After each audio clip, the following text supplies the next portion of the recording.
Welcome back.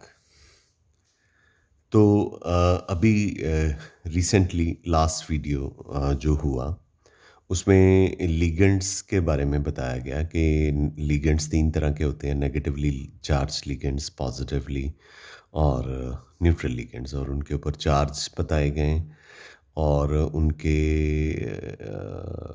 Donor atoms का नाम भी बताया गया। ये सब कुछ इसलिए ज़रूरी था कि क्योंकि हमें यूपिक नॉमेनक्लेचर करना है कोऑर्डिनेशन कंपाउंड्स का, कोऑर्डिनेशन कॉम्प्लेक्सेस का।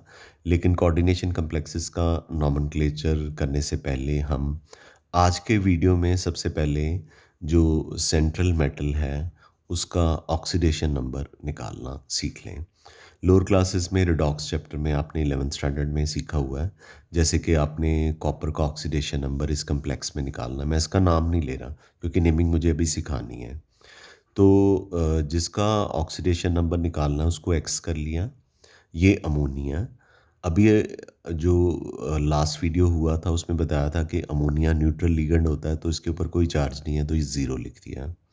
और सल्फेट के ऊपर -2 चार्ज होता है, तो फिर क्या करेंगे, x प्लस 0 × 4 प्लस -2, एक ही बार है 1, न्यूट्रल कंपाउंड है, इज इक्वल टू 0। तो x इज इक्वल टू +2 आ गया, यानी कि कॉपर का ऑक्सीडेशन नंबर कितना हो गया, 2 हो गया।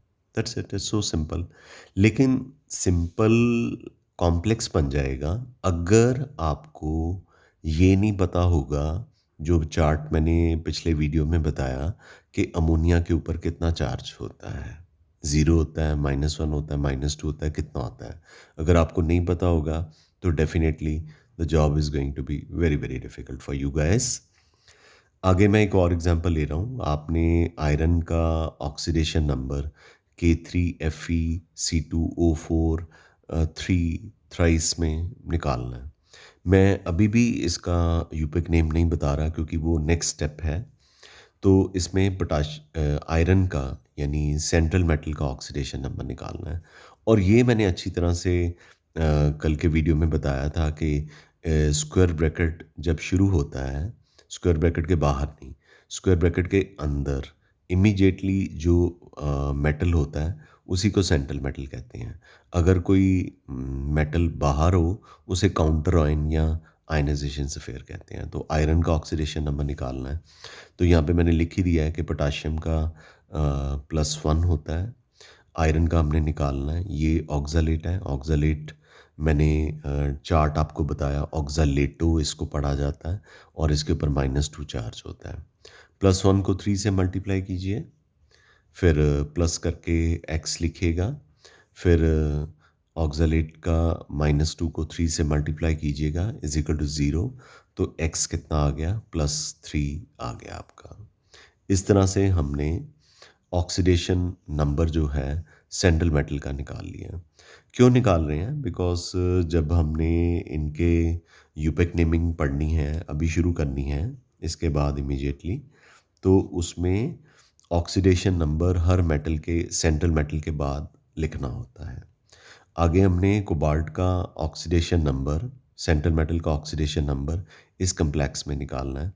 कोबाल्ट को एक्स लिख दिया, अमोनिया, एमीन, AMMINE, इसके ऊपर मैंने बताया था चार्ज 0 होता है। और क्लोराइड के ऊपर क्लोराइडो, इसके ऊपर -1 चार्ज होता है। तो जो नाम बदलता है फोर्थ कॉलम में, 1 2 3 4 फिफ्थ कॉलम में जो बताया गया था, जो नाम बदलता है वो स्क्वायर ब्रैकेट के अंदर जो लीगेंड्स होते हैं सिर्फ उनका बदलता है। स्क्वायर ब्रैकेट के बाहर कुछ भी हो उसका नाम नॉर्मल केमिस्ट्री में जैसे लेते हैं वही लेना है। जैसे ये क्लोराइड है तो क्लोराइड ही रहेगा। अगर ये क्लोराइड स्क्वायर ब्रैकेट के अंदर होता तो उसको क्लोराइडो कह देना था। चलो anyways, cobalt is x, plus 0 को 6 से मल्टीप्लाई कीजिएगा, प्लस -1 को 3 से मल्टीप्लाई कीजिएगा इज इक्वल टू 0। तो x कितना आ गया, +3 आ गया। ठीक है, इस तरह से हमने ऑक्सीडेशन नंबर जो है वो निकालने हैं। आगे क्रोमियम का सेंट्रल मेटल का ऑक्सीडेशन नंबर इस कंपाउंड में निकालना है। ये आयन है, मतलब इसके ऊपर चार्ज है 3+, तो ये x हो गया। अमोनिया एमीन होता है, ये 0 है, तो हम क्या लिखेंगे, x प्लस 0 को 6 से मल्टीप्लाई कीजिएगा इज इक्वल टू +3, जैसे रिडॉक्स के चैप्टर में करते हैं। तो x क्या आ गया, +3 आ गया। इस तरह से हम सेंट्रल मेटल का ऑक्सीडेशन नंबर जो है वो निकाल सकते हैं। I am sure this is clear to you, got it बेटा। अब हमने यूपेक नेम लिखने शुरू करने हैं। How to write IUPAC name for coordination complexes. Coordination complexes 3 तरह के होते हैं। Positively charged coordination complexes, first lecture में बताया था, negatively charged coordination complexes and neutral coordination complexes. हमें कैसे पता चलेगा कि पॉजिटिवली चार्ज कौन से हैं, नेगेटिवली चार्ज कौन से हैं? ठीक है, अगर स्क्वायर ब्रैकेट के राइट हैंड साइड पे एंड में काउंटर आयन दिया हो तो ये पॉजिटिवली चार्ज कोऑर्डिनेशन कम्प्लेक्सेस होते हैं। इसका शॉर्टकट मैंने बनाया है।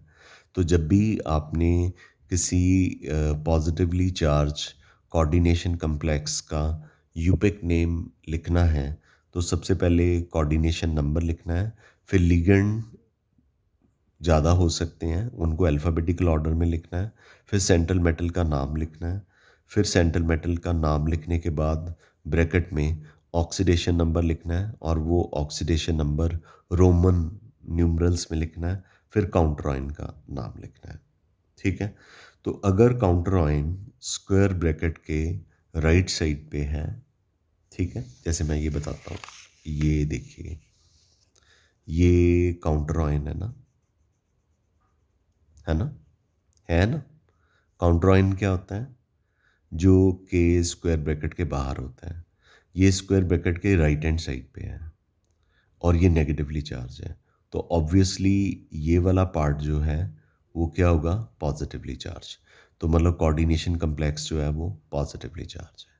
अब एक और एग्जांपल देख लीजिए, मैं नेमिंग तो सिखाता हूँ आपको।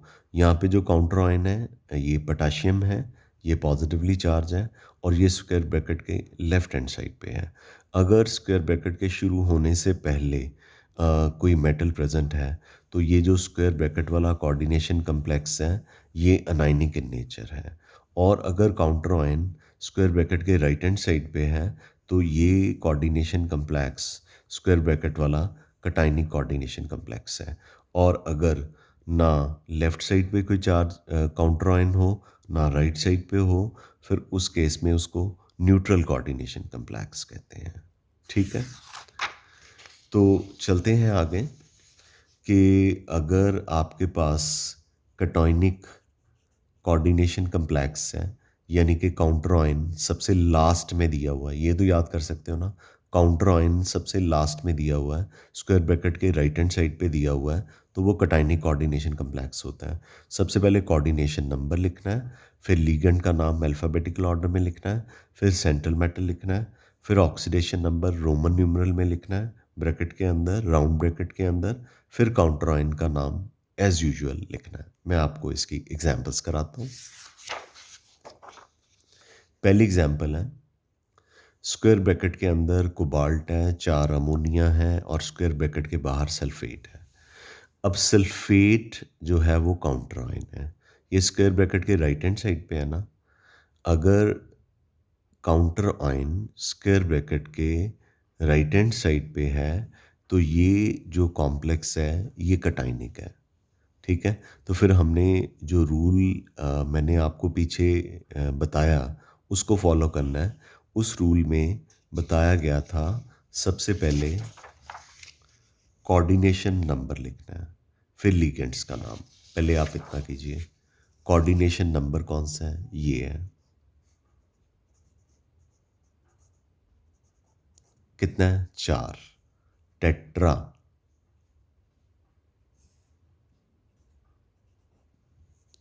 फिर लिगेंड इसमें एक ही तरह का है, अमोनिया। और आपको वो बताया था ना चार्ट में कि अमोनिया को क्या बोलते हैं, एमीन। ये लिगेंड हो गया। कोऑर्डिनेशन नंबर लिखने के बाद लिगेंड, लिगेंड अगर ज़्यादा है तो उनको अल्फ़ाबेटिकल ऑर्डर में लिखना है। अब आपने ऑर्गेनिक केमिस्ट्री की तरह नहीं करना कि 2 बार ए हैं तो एक ए को काट दो। और अमोनिया को एमीन के साथ लिखते हैं, डबल एम।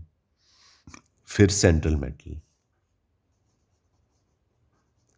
मैंने जो पीछे फॉर्मूला लिखा है वो दोबारा से यहाँ पे लिख दिया।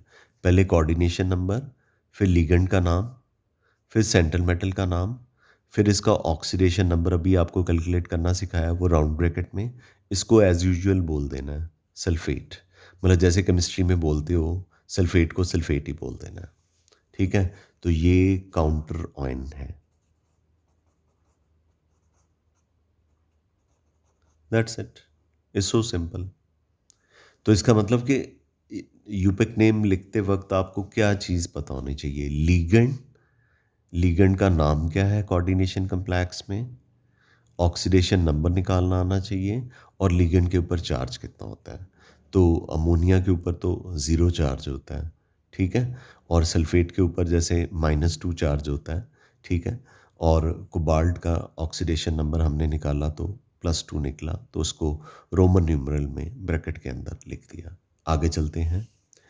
इसमें भी एक ही लिगेंड है और शुरू कोऑर्डिनेशन नंबर से करना है, वो 6 है। हेक्सा, फिर अमोनिया को अमाइन, हेक्सा अमाइन, फिर कोबाल्ट, फिर इसका ऑक्सीडेशन नंबर खत्म हो गया, फिर counter ion chloride. That's it. जो थर्ड एग्जांपल है इसमें दो तरह के लिगेंड हैं। एक वाटर है, वाटर को एक्वा या एक्वो कहते हैं। क्लोराइड है, क्लोराइड को क्लोराइडो कहते हैं। मतलब स्क्वायर ब्रैकेट के अंदर जो लिगेंड होते हैं उनका नाम बदलना होता है। जो स्क्वायर ब्रैकेट के बाहर काउंटर आयन होते हैं, ये काउंटर आयन है, और काउंटर आयन स्क्वायर ब्रैकेट के बाहर जो होते हैं उनका नाम नहीं बदलता। ठीक है, तो अब है दो तरह के लिगेंड हैं, तो हमने कहा अल्फ़ाबेटिकल ऑर्डर में लिखना है। एक्वा पहले आना चाहिए क्योंकि एक्वा ए से शुरू होता है, क्लोराइडो सी से शुरू होता है, लेकिन उससे पहले भी कोऑर्डिनेशन नंबर लिखना है। ये 4 बार है, तो हम लिखेंगे टेट्रा एक्वा। एक्वा भी लिख सकते हैं, एक्वो भी लिख सकते हैं। टेट्रा एक्वा, 2 बार क्लोरीन है, डाई क्लोराइडो, क्रोमियम, फिर इसका oxidation number 3, and then nitrate. देखिए, coordination number tetra and di, ligand alphabetical order में, एक्वा पहले लिखा, क्लोराइडो बाद में लिखा, फिर सेंट्रल मेटल, सेंट्रल मेटल, फिर oxidation number in the Roman numeral, फिर counter ion. I am sure this is clear to you. Got it बच्चा? अब मैं एक और एग्जांपल करा देता हूँ। इसमें सेंट्रल मेटल के साथ 3 तरह के लिगेंड हैं। एक एमाइन है, एक क्लोराइडो है, और एक नाइट्रो है। एमाइन ए है, क्लोराइडो सी है, नाइट्रो एन से है। तो पहले नेचुरली एमाइन वाला आएगा, पर पहले कोऑर्डिनेशन नंबर लिखना होता है। टेट्रा 4 बार है, टेट्रा एमाइन, क्लोराइडो, नाइट्रो, फिर सेंट्रल मेटल। अब ये आगे ना सारे के सारे लिगेंड्स कौन से ऑर्डर में? अल्फ़ाबेटिकल ऑर्डर में। फिर इसका ऑक्सीडेशन नंबर निकालिए। इसके ऊपर ज़ीरो चार्ज होता है, इसके ऊपर -1 होता है, इसके ऊपर -1 होता है, इसके ऊपर -1 होता है।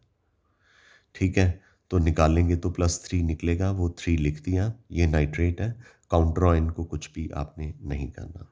एक और एग्जाम्पल, और एक एग्जाम्पल लगाने से पहले मैं ये नोट भी आपको बता दूं, सारे अल्फ़ाबेट जो हैं, बार बार बता रहा हूँ ना, सारे अल्फ़ाबेट जो हैं स्मॉल लेटर्स में लिखने हैं। देखिए टी, पहला अल्फ़ाबेट भी बड़ा नहीं लिखना, सारे के सारे स्मॉल लेटर्स में लिखने हैं।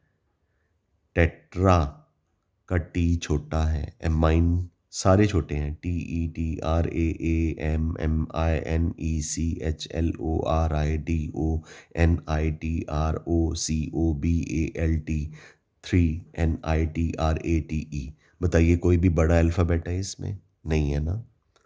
इवन के मतलब कोई भी बड़ा नहीं लिखना। इवन के मैंने खुला खुला करके लिखा ना, आप भी ऐसे बेशक एग्ज़ाम में खुला-खुला करके लिखो, लेकिन जो स्टैंडर्ड है यूपिक नोमेनक्लेचर का, उसमें ये है कि सबको जोड़ के लिखना है। टेट्रा और ए को ऐसे कर देना है, एक्वा और डी को ऐसे कर देना है, क्लोराइडो और हाँ, सेंट्रल मेटल के बीच में पॉज़ छोड़ सकते हैं, पर आप ऐसे लिख सकते हैं, कोई प्रॉब्लम नहीं है। आगे मेरे पास क्रोमियम है और अन है। अन मैंने क्या बताया था बताइए? अन मैंने बताया था क्या होता है, कल के वीडियो में भी बताया था। ईथेन, याद है? 1,2 डाई अमाइन, और इसे इथिलीन डाई अमीन भी कहते हैं। इसके अंदर डाई ऑलरेडी है। क्रोमियम अन थ्राइस Cl3 काउंटरऑयन है। तो चूँकि अन जो है ईथेन 1,2 डाई अमाइन है, इसमें डाई पहले से ही है, तो ये 3 बार है, तो अगर मैं बाहर ट्राई लिख दूँ, अंदर डाई लिख दूँ तो कुछ ठीक नहीं लगेगा। तो जब अन आएगा तो हमें 3 को ट्रिस लिखना है। अगर 2 होता तो बिस लिखते, 1 होता तो कुछ भी ना लिखते, 4 होता तो टेट्राकिस लिखते, ठीक है? अगर 1 अन है तो कुछ नहीं, 2 अन है तो बिस, 3 अन है तो ट्रिस, 4 बार अन है तो टेट्राकिस, 5 बार है तो पेंटाकिस। बस इससे ज़्यादा होगा भी नहीं। तो यहाँ से शुरू करेंगे कोऑर्डिनेशन नंबर से, ट्रिस, फिर ब्रैकेट के अंदर ethane 1,2 diamine, bracket close कर लीजिए। इसको ब्रैकेट में डेलिबरेटली लिखा गया है, जब भी अन आएगा उसे ब्रैकेट में रखना है। डीएमजी या ग्लाइसिनेट, उनको ब्रैकेट के अंदर रखना है। जिनके अंदर डाई ट्राई पहले से ही हो उनको ब्रैकेट के अंदर रखना है, कंफ्यूजन को अवॉइड करने के लिए। तो ट्रिस ईथेन 1,2 डाई अमाइन, ये क्रोमियम है। इसका ऑक्सीडेशन नंबर लिखिए chloride, and that is all. I am sure this is clear to you guys. अब हम जो है अ, और भी एग्जाम्पल्स हैं, ये आपकी प्रैक्टिस के लिए हैं, ये आपने प्रैक्टिस करनी है, ठीक है? इसमें 2 तरह के लिगेंड हैं, इसमें भी 3 तरह के लिगेंड हैं। टेट्रा अमाइन है, एक्वा है, ब्रोमाइडो है। तो आप अमाइन भी ए से शुरू होता है, एक्वा भी ए से शुरू होता है, पर अमाइन में एम और एक्वा में क्यू, और मोर ओवर ये 4 हैं, तो एमाइन पहले लिखा है, एक्वा बाद में लिखा है। बाकी ब्रोमाइडो का तो बी बाद में ही आता है। That is all I wanted to tell you about IUPAC naming of ऐसे coordination complexes which are positively charged. अच्छा, ऐसा मैंने कोई नहीं करवाया जिसमें जो न्यूट्रल नहीं था वो जो ऑइन की फॉर्म में था। तो कुछ नहीं करना, सारा वैसे ही लिखना है। जैसे ये सी पहले आता है, क्लोराइडो लिख दो, एक ही बार है तो मोनो नहीं लिखना, क्लोराइडो। बिस ब्रैकेट के अंदर ईथेन 1,2 डाईअमाइन, ये नाइट्राइडो है, ठीक है? फिर सेंट्रल मेटल लिख दो, फिर ऑक्सीडेशन नंबर, फिर ये पॉजिटिव चार्ज है तो ऑयन लिख दो। अगर काउंटर ऑयन होता तो काउंटर ऑयन का नाम लिख देते। चूँकि इसमें काउंटर ऑयन नहीं है तो हम यहाँ पे क्या लिख देंगे? ऑयन लिख देंगे। अब आगे आपके लिए बहुत ही ईज़ियर होगा। अगर आपने अनाइनिक कोऑर्डिनेशन कम्प्लेक्सेस के नाम लिखने हैं तो काउंटर आयन स्क्वायर ब्रैकेट के लेफ्ट साइड पे होता है। फिर कोऑर्डिनेशन नंबर, फिर लिगेंड इन अल्फ़ाबेटिकल ऑर्डर, फिर सेंट्रल मेटल। सेंट्रल मेटल के साथ 8 लगाना है, ATE। फिर oxidation number in the Roman numeral. अब 8 कैसे लगाना है? अगर आयरन है तो you will call it as a ferrate. ये मैंने बड़ा मतलब क्या कहते हैं, आपको ईज़ियर तरीके से कराने के लिए सारा कुछ इस तरह से लिखा है। इस तरह के कोई शॉर्टकट्स किताब में नहीं होते। इस तरह से कहीं पे भी ये सारा नहीं लिखा होता। जैसे मैं क्लासरूम में करवाता हूँ वैसे मैं ये करवा रहा हूँ। आयरन को फीरेट लिखना है, जिंक को जिंकेट, सिल्वर को अर्जेंटेट। सिल्वर का फार्मूला Ag होता है ना, सिंबल, तो अर्जेंटेट। प्लाटिनम को प्लाटिनेट, गोल्ड Au होता है ना, aurate. Mercury mercurate, aluminium aluminate, cobalt cobaltate, chromium chromate, nickel nickelate, copper क्यूपरेट। ठीक है, अब इनकी नेमिंग लिखते हैं। पर कैसे पता चलेगा कि जो अनायनिक कोऑर्डिनेशन कम्प्लेक्सेस हैं वो क्या होते हैं? मैं फिर से आपको ये एग्जाम्पल बताता हूँ कि अगर तो counter ion right hand side पे है स्क्वायर ब्रैकेट के, ये पॉजिटिवली चार्ज कोऑर्डिनेशन कम्प्लेक्स है, इसके यूपेक नेम हम कर चुके हैं। अगर काउंटर आयन स्क्वायर ब्रैकेट के पहले है तो ये पॉजिटिवली चार्ज ही होगा, तो फिर स्क्वायर ब्रैकेट वाला पार्ट जो है नेगेटिवली चार्ज होगा, तो ये अनायनिक कोऑर्डिनेशन कम्प्लेक्स होगा। तो अनायनिक कोऑर्डिनेशन कम्प्लेक्स के हम नेमिंग करेंगे। कुछ और लिखे हुए हैं, मैंगनीज को मैंगनेट पढ़ते हैं, प्लेडियम को प्लेडेट लिखते हैं, इरिडियम को इरिडेट लिखते हैं। तो ये पहला है K3Fe2O4 3। तो ये पोटाशियम हो गया, क्योंकि सबसे पहले काउंटर आयन को लिखना है। रूल्स देखिए, सबसे पहले किसको लिखना है? काउंटर आयन को, फिर कोऑर्डिनेशन नंबर को। तो ये हो गया काउंटर आयन। जो ब्रैकेट के बाहर आयन होता है वो काउंटर आयन होता है। अगर वो लेफ्ट हैंड साइड पे हो तो वो ये वाला जो पार्ट है वो नेगेटिवली चार्ज होगा, और इसी को पहले लिखना है काउंटर आयन। फिर उसके बाद कोऑर्डिनेशन नंबर, ये काउंटर आयन रूल दोबारा से यहाँ पे लिख रहा हूँ। फिर ट्राई कोऑर्डिनेशन नंबर हो गया। फिर लिगेंड का नाम अल्फ़ाबेटिकल ऑर्डर में, पर एक ही लिगेंड है ऑक्सालेट। फिर आयरन, आयरन को मैंने क्या बोला, क्या लिखना है? फी रेट। फिर oxidation number in the Roman numerals. तो ये जो ऑक्सालेट है, ये इसका जो चार्ज है -2 होता है और पोटाशियम का +1 होता है। ये चार्ट आपको याद करना पड़ेगा। आयरन का ऑक्सीडेशन नंबर, तभी यहाँ पे 3 आएगा, नहीं तो नहीं आएगा। आगे K3 कोबाल्ट, 5 साइनाइड और फिर एक नाइट्रोसिल। पहले इसको ही लिखना है, पोटाशियम। साइनाइड और नाइट्रोसिल में से C पहले आता है, नाइट्रोसिल बाद में आता है। पेंटासैनो, फिर ये नाइट्रोसिल, कोबाल्ट, फिर oxidation number and so on. ठीक, गॉट इट बेटा? ऐसे ही आपने ये, मैं एक एग्जांपल आपको यहाँ पे और करवाता हूँ। 6th, यहाँ पे लिखा हुआ dextro K3 iridium C2O4 3 negative. तो आपने पढ़ा हुआ है अल्काइल अराइल हैलाइड में कि जो कम्प्लेक्सेस होते हैं या कंपाउंड्स होते हैं, डेक्स्ट्रो और लीवो रोटेटरी हो सकते हैं, जो ऑप्टिकली एक्टिव होते हैं। तो ये ऑप्टिकली एक्टिव कंपाउंड है, डेक्स्ट्रो रोटेटरी है, यानी ये प्लेन पोलराइज लाइट को राइट हैंड साइड पे रोटेट करता है। तो पहले तो पोटाशियम लिखिए, फिर प्लस लिख दीजिए। प्लस का साइन इंडिकेट करता है कि कंपाउंड डेक्स्ट्रो रोटेटरी नेचर है। अगर नहीं लिखना चाहते तो ऐसे प्लस नहीं लिखना चाहते तो आप उसकी जगह पे डी लिख सकते हैं। D stand for dextrorotatory, hyphen, letter कोई भी बड़ा नहीं होना चाहिए। फिर ये आपने काउंटर आयन लिख दिया,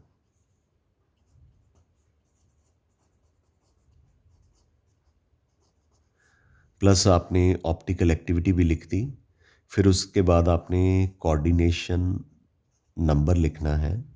फिर लिगेंड का नाम ब्रैकेट के अंदर अल्फ़ाबेटिकल ऑर्डर में लिखना है। एक ही लिगेंड है ऑक्सालेट, जिसको कि ब्रैकेट के अंदर ऑक्सालेटो पढ़ा जाता है।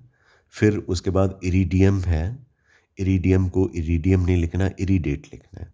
कब हम सेंट्रल मेटल को 8 लिखते हैं?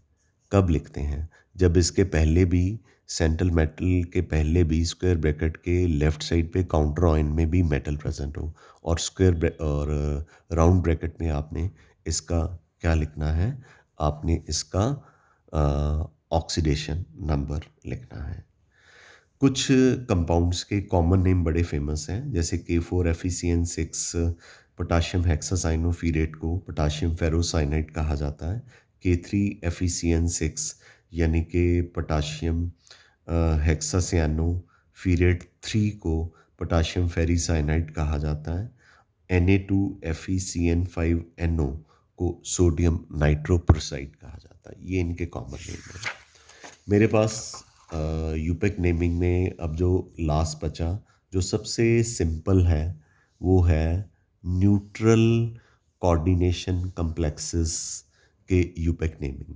भाई इसमें तो काउंटर आयन होगा ही नहीं, तो सबसे पहले आप कोऑर्डिनेशन नंबर लिखेंगे, फिर लीगेंड अल्फ़ाबेटिकल ऑर्डर में, फिर सेंट्रल मेटल, फिर oxidation number in the Roman numeral.